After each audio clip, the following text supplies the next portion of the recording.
Saudara terkasih, selamat pagi berkah dalam. Sudah kita memberi senyum hari ini, Sabtu 19 September 2020.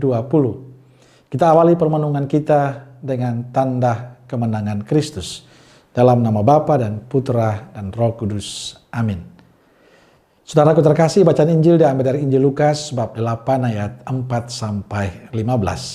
Salam sukacita dan semoga kita semua dalam keadaan sehat dan jangan lupa untuk selalu bahagia. Seorang penabur pergi menabur benih. Sebagian benih jatuh di pinggir jalan dan diinjak orang, dan burung-burung memakannya. Ada yang jatuh di tempat berbatu-batu, tumbuh sebentar lalu layu sebab tidak mendapat air. Ada yang jatuh di semak duri, tumbuh tapi terhimpit, lalu mati. Dan yang jatuh di tanah yang subur, tumbuh dan menghasilkan buah 100 kali lipat. Guru, apakah maksud dari yang engkau bicarakan itu? Kepadamu diberi pengetahuan tentang rahasia kerajaan Allah, tapi kepada mereka diajarkan dengan ibarat, agar mereka melihat dan mendengar tapi tidak mengerti.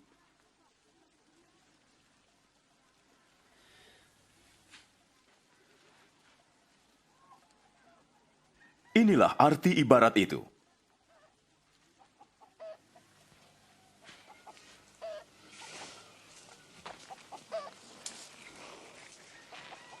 Benih itu adalah firman Allah.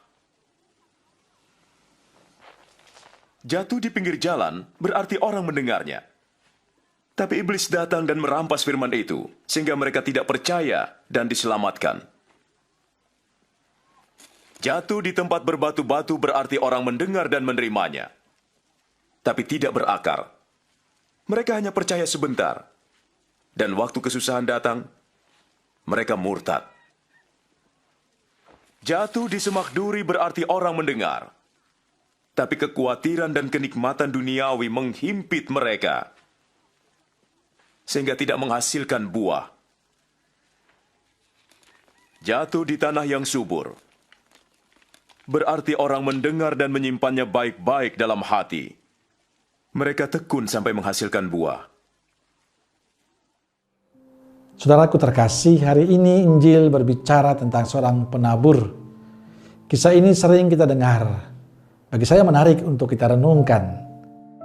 Perumpamaan ini memberikan penjelasan untuk kita.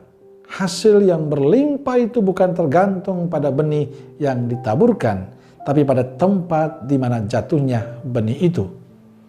Benih yang jatuh di jalan, di tanah berbatu, di semak berduri, pasti hasilnya sangat berbeda dengan benih yang jatuh pada tanah yang subur. Di tanah yang subur akan menghasilkan panenan yang berlimpah, sedangkan di pinggir jalan, berbatu, atau semak berduri, hasilnya tidak memuaskan, bahkan cenderung mati. Saudaraku yang terkasih, ini kisah kita. Kisah ini mengingatkan kita akan cinta Tuhan yang luar biasa bagi kita. Kisah Allah yang tulus mencintai, mengasihi kita. Allah mencurahkan cinta dan berkat untuk kita. Tapi sayangnya, kadang kita tidak menanggapi cinta Allah itu dengan baik. Kita sebenarnya diberi pilihan oleh Allah untuk menentukan apakah hati kita menjadi lahan yang subur atau lahan yang berbatu, atau di pinggir jalan, atau penuh semak berduri. Allah mencurahkan cinta dan berkat-Nya untuk kita. Ia menaburkan firman-Nya untuk kita masing-masing. Hasilnya tergantung pada situasi dan keadaan kita masing-masing. Semua tergantung pada pilihan kita. Apa kita menjadi lahan yang subur atau tidak. Tapi harus ingat, saudaraku terkasih, Tuhan pada saatnya akan minta pertanggungjawaban kita. Semoga kita menjadi lahan yang subur untuk kebaikan Tuhan. Sehingga pada saatnya kita bisa menjadi orang-orang yang penuh sukacita karena Tuhan. Amin. Salam keluarga kudus Nazaret. Dan semoga kita semua hari ini diberkati oleh Allah yang Maha Kuasa, Bapa, Putra, dan Roh Kudus. Amin. Berkah dalam.